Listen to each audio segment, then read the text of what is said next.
I missed you. Thank you. Thank you, thank you, thank you, thank you, thank you, thank you, thank you, thank you.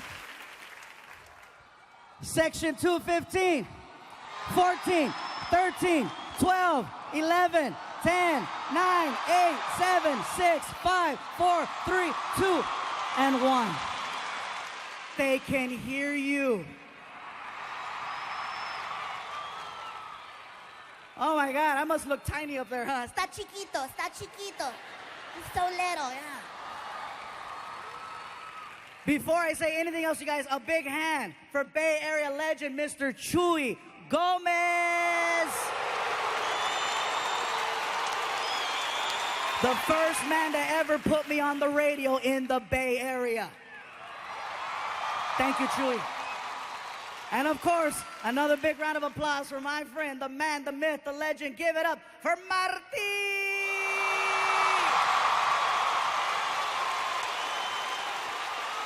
This is so cool how now you guys recognize him. You see him and you're like, That's him. That has to be Martin. seriously, with that crazy hair, the tattoos, the goatee, you know exactly who it is. Now, in this building, there was people freaking out. Over by the merchandise table, I saw this girl lose it. She ran over to Martin screaming, ah! And then started hugging him. And then Martin looks at me, he's like, dude. I'm like, hey, she's not pressing charges, hug her back. That's rare. So then the girl turns around and she sees me and she goes, hey. And then I was like, hey. And she was like, Can you take our picture? all right. So that's what that feels like. Yeah, here we go. I'm getting ready to snap the picture and she's hugging Martin and she's like, I cannot wait to tell my friends that I met Machete.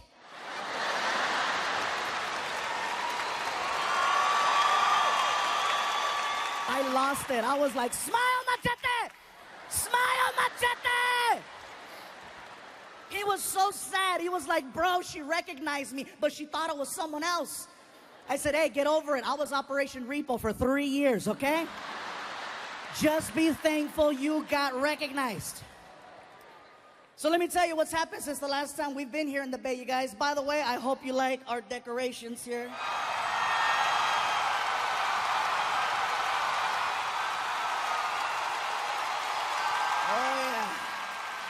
Since the last time we've been here, a couple of things have changed. One of which is I am officially down 100 pounds.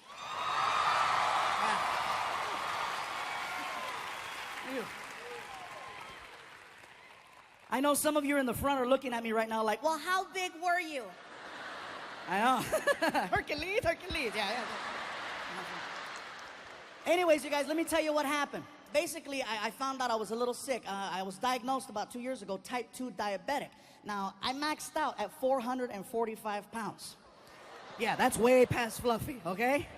Let's be honest, that's not even, damn! 445 pounds, that's borderline Discovery Channel fat. That was like, I couldn't leave the house, you know? He wants to go to the movies. It was really bad, you guys, and so I was waking up every morning with a 300 plus sugar level. Now, anyone who knows anything about diabetes, that is super high. And you do that enough times and eventually, clear. It's so hard to say goodbye. They buried him in frosting. It was the sweetest funeral ever. Everyone got a cupcake. It was a shit. It was so nice. I'm at the doctor's office, you guys, and the doctor tells me, he says, listen, Gabriel, you're 445 pounds, your weight is out of control, your diabetes is out of control, you're 35 years old, you will not live another 2 years. I guarantee it. And I got very emotional, you know, I was like, are you serious? He goes, 2 years tops. And I was like, but I just started making money. Well, it's gonna be a nice funeral. I was like, what an ass. So it took a lot for me to finally start doing something about it, you know, because it's not like this is the first time I try to lose weight. This has been happening for a long time, but somebody tells you you're gonna die, you actually wake up. So what it took was, it took the support of my friends, my family, and, you know, especially, I gotta give credit where credit is due. Martin, you guys, helped me out so much because he's always encouraging me to go to the gym. Let's go work out, bro. Let's go do something. And more importantly than let's go work out is, you know, we're on the road together 46 weeks out of the year, so we eat together a lot. And he's always watching what I eat. And if he sees me reaching for something I shouldn't mess with, he checks me. Especially breakfast. That's my favorite meal. I love breakfast. And they always put us at these nice hotels where they give us this continental breakfast with the buffet. And, you know, if I'm eating eggs and bacon and sausage, that's fine. Yes, some of it's fattening, but guess what? No sugar. If Martin sees me reaching for muffins or waffles, he makes a scene. He waits for me to get about 15 feet away, and he starts yelling in front of all the people at the restaurant. Oh, yeah, he's still ghetto. Uh-huh.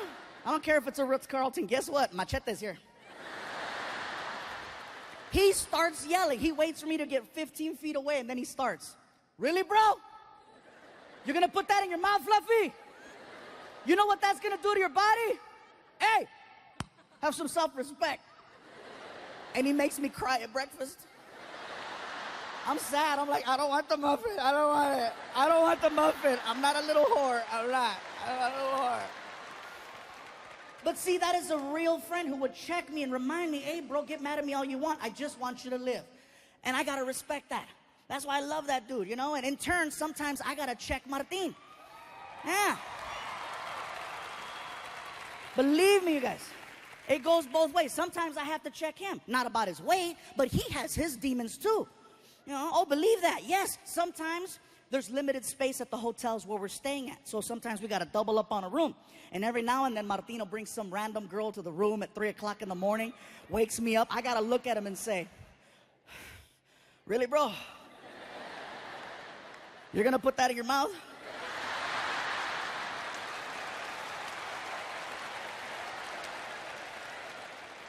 Do you know what that's going to do to your body?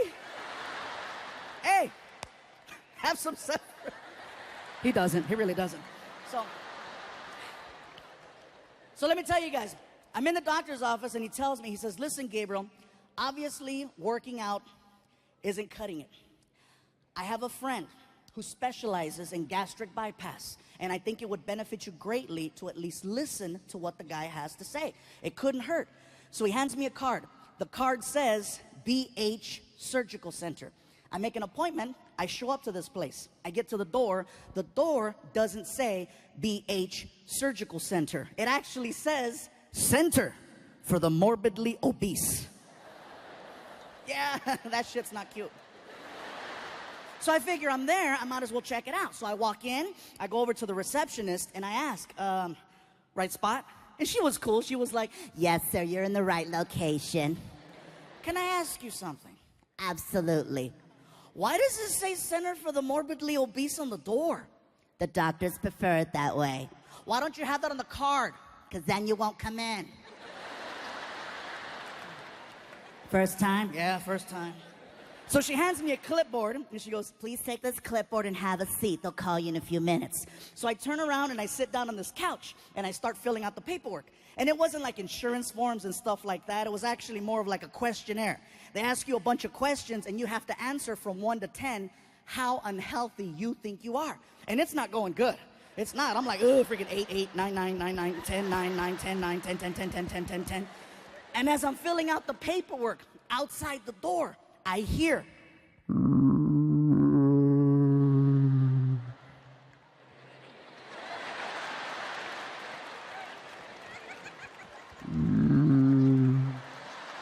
All of a sudden, the door opens up, and this dude walks in, freaking.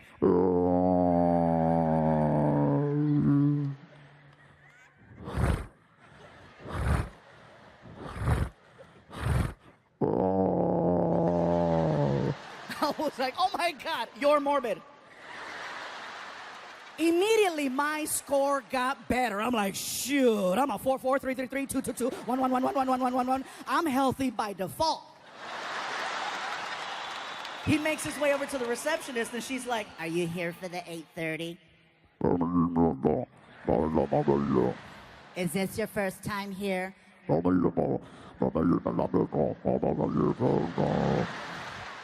Because the doctors prefer it that way. Because then you won't come in. Oh, God. Take this clipboard and have a seat. They'll call you in a few minutes. So he turns around, And he looks at me and my sofa. And he's like, I swear it was like the opening scene to the movie Pacific Rim. He's like, I was like, ah! No, no one's sitting here. Yeah, it's all you, bro.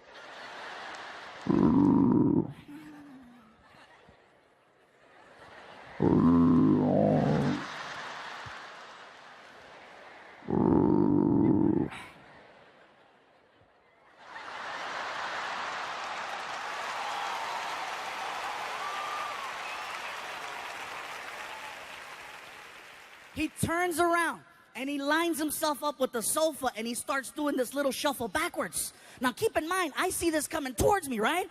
He's like, all of a sudden the back of his knees hit the edge of the couch and you hear the click. And then free fall. And he hit. And I was like, woo! And at that moment, they call me in, Mr. Iglesias, hey, wish me luck. So I walk into the office, I'm greeted by a nurse. The nurse is really nice. In addition to being nice, she's actually a fan, which made it so much better for me. She comes over and she's like, Mr. Iglesias, this is such an honor. I'm such a huge fan. I am gonna make this as painless as possible. I have to weigh you. I'm like, you know what? I'm good. I weighed myself at the house. I'm 445 pounds. I'm good. I have to confirm that. And in my head, I'm like, why would I make that up? You know what I mean? Like, if you're 200 pounds and you lie and say you're 195, I get it. But once you achieve a certain level of, it's pretty clear. So I said, fine. Where's it at? Excuse me? Where's it at? Where's the scale? Because I want to walk up to the scale so I can grab the stupid brick, pick it up, slide it all the way to the end, and put it down. You know the scale I'm talking about, right? The one that has that heavy arm where you get on and it's loud. I call it the scale Nazi. You get on and it's like, Sikaya!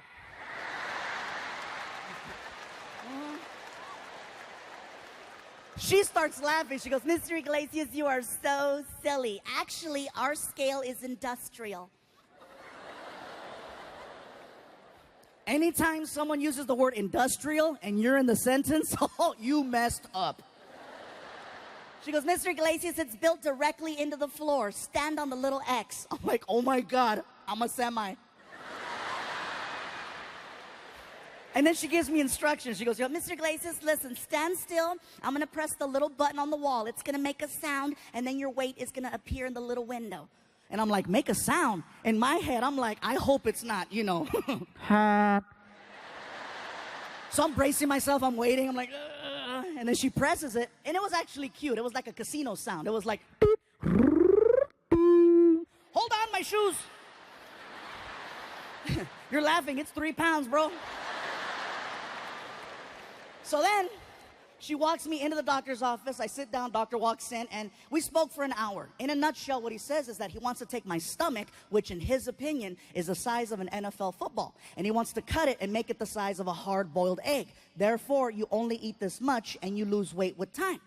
Problem with gastric bypass is that if you don't stick to their program religiously, not only will you not lose weight, you will gain weight, and you'll have a series of complications. And then he asked, do you travel a lot? I'm like, I'm on the road 46 weeks out of the year. He goes, this is not going to work for you. I'm like, I agree. I like 2 eggs. I said, well, what should I do? He goes, I don't know, but this isn't going to work. So I left the office. I was bummed out, you guys. I get in my car. I was so depressed because I'm like, someone told me I got 2 years to live. Surgery is my last hope. And so I started crying. I was sad. I was in the car. I'm crying. I'm like, what the hell am I going to do? And the only thing that could cheer me up was a drive-thru. And I know that sounds crazy. Some of you are like, isn't that what got you in that position to begin with? Yes, but it's the only thing that made sense. There's a reason why it's called comfort food. Think about that. Anytime you see someone eating a burger, they never look sad. They always look happy. You might look sad walking in, you might look sad walking out, but when the actual event of eating a burger is happening, life couldn't be better. That's right. My girl told me that I make sounds when I eat burgers. I didn't know. Apparently I do. I'm eating a burger and I'm like,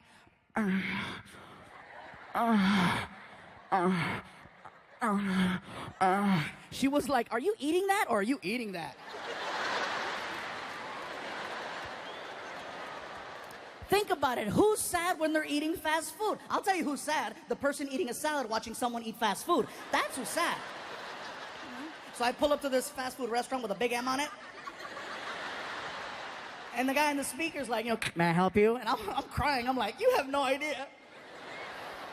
What I eventually wound up doing, you guys, is I started low carbing. Now, I am not eating healthy by no means, okay? I still eat fast food every single day. And people question it. How do you eat fast food and lose 100 pounds? I'll give you an example. I'll go to a burger place and I'll order a double cheeseburger. I won't eat the bread. I won't eat the onions, the tomato, the ketchup. I'll eat the meat, the cheese, the mayo, the mustard, and I'll order up to 3 with like 3 diet sodas. And people go, that's unhealthy. The cholesterol's gonna kill you. I agree. But guess what? Cholesterol's gonna take 10 years to kill me. Diabetes is gonna do it in 2. Right now, I'm winning by 8.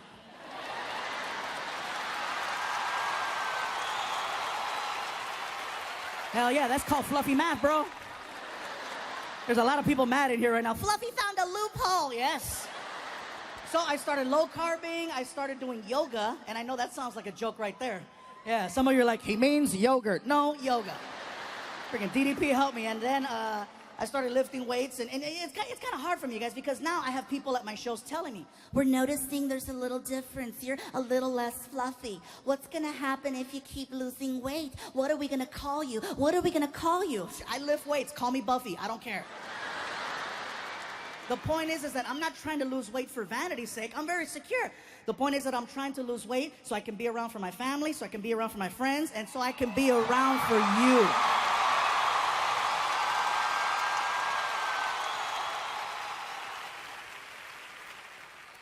I'm not trying to preach to nobody. This is what you got to do with your life. Hell no, shoot. You like burgers? Kill it. Dale gas. I'm just saying that's what I'm going through. And then people think, oh, he's trying to lose weight because he's doing movies. He wants to look better. He wants to be accepted. He wants to be accepted. No. Don't get it twisted, you guys. Don't even think that. At my highest weight of 445 pounds, the level of acceptance I had was amazing, okay? To put it to you like this,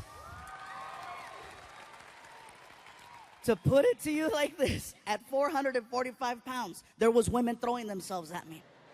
At 445 pounds, there was men. Oh, in Bay Area, let me tell you something about gay men. I know you're in here. I saw the line. I'm going to tell you something about gay men. Gay men are very creative, they're very persistent, and they're very opportunistic when they want to achieve the mission. They're just as calculated as straight men are. I'll give you an example. I'll tell you a story, right? So one night, Martin and I are at a bar, and we're having drinks. And that should come as no surprise. Oh, really? They were drinking? Yeah, we killed it. So as we're drinking, Martin is paying attention, and he's listening in to a conversation that's happening about 15 feet away between these two girls. They're going back and forth, and one of them was like, I don't believe we finished the whole bottle. How the hell are we supposed to get home? Martin stands up, looks at me, and says, bro, I'll be back. And then it began. The hunt. You know, freaking.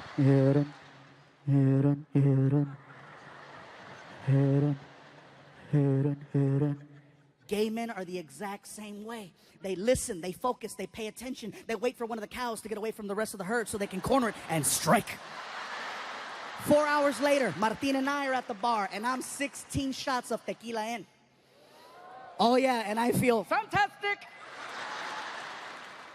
And I tell Martin, bro, I don't remember the last time I had this many shots of tequila. And Martin goes, bro, you're crazy, Fluffy. You're crazy. Wait right here. I gotta pee. And so he leaves to the restroom, and I'm leaning against the bar. The bar is the only thing keeping me standing. And from across the room, this guy stands up, looks at his friends, and says, I'll be back.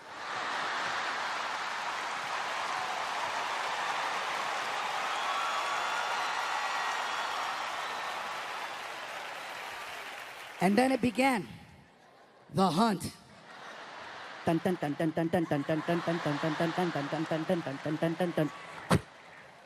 he gets in my face and he tells me, I just have to say, I am such a huge fan of yours. Oh my God. Anytime someone says they're a huge fan of mine, it automatically makes me smile. Even more so if I've been drinking. Oh yeah, if I'm drinking, I'm like, thank you. Thank you. Bro, I was so loaded, I bowed. Thank you.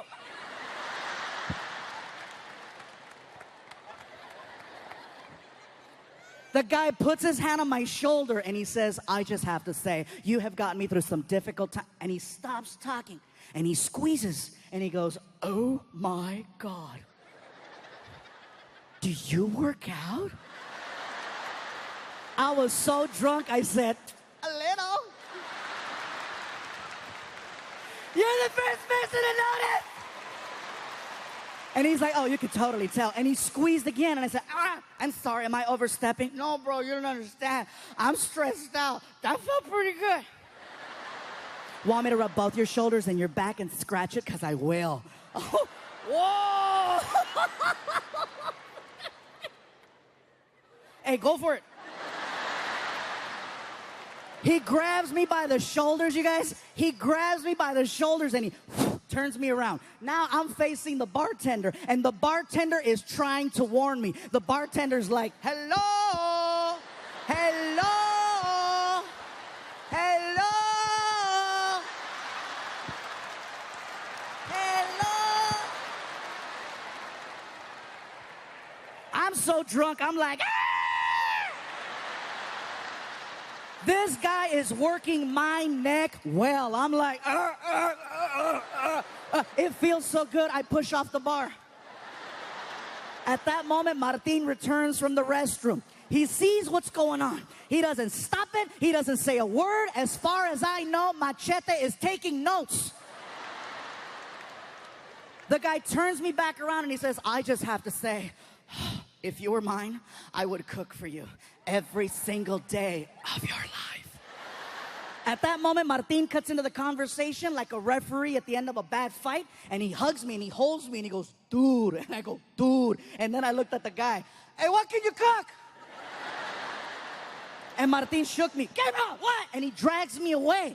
And I go, Martin, what are you doing, bro? You can't do that, that's rude. He goes, dude, that guy was trying to hook up with you. No, Martin, no, he was trying to feed me. Why are you always food blocking, bro? I'm your friend, Gabriel. You're not my friend, you're not my friend. When's the last time you rubbed my shoulders, huh? When's the last time you said, Fluffy, I'll cook for you? You don't cook for me, you made me throw away muffins.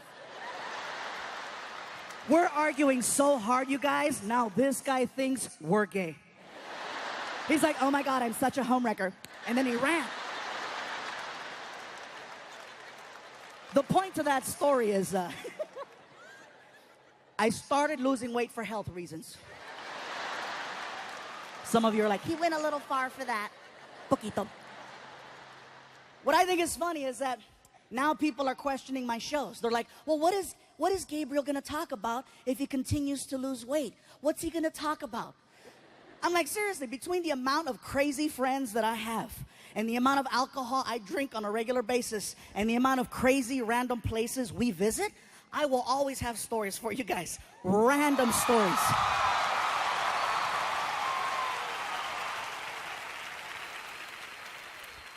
Stories no one else has. Stories like Martin and I just got back from India. Yeah. So let me tell you, I started posting on Facebook and Twitter that we were going to go out there to do these shows. And then people started sending me messages questioning what I was going to do. First of all, are they going to understand you in India? Will they understand English okay? Will they be able to follow along with your story?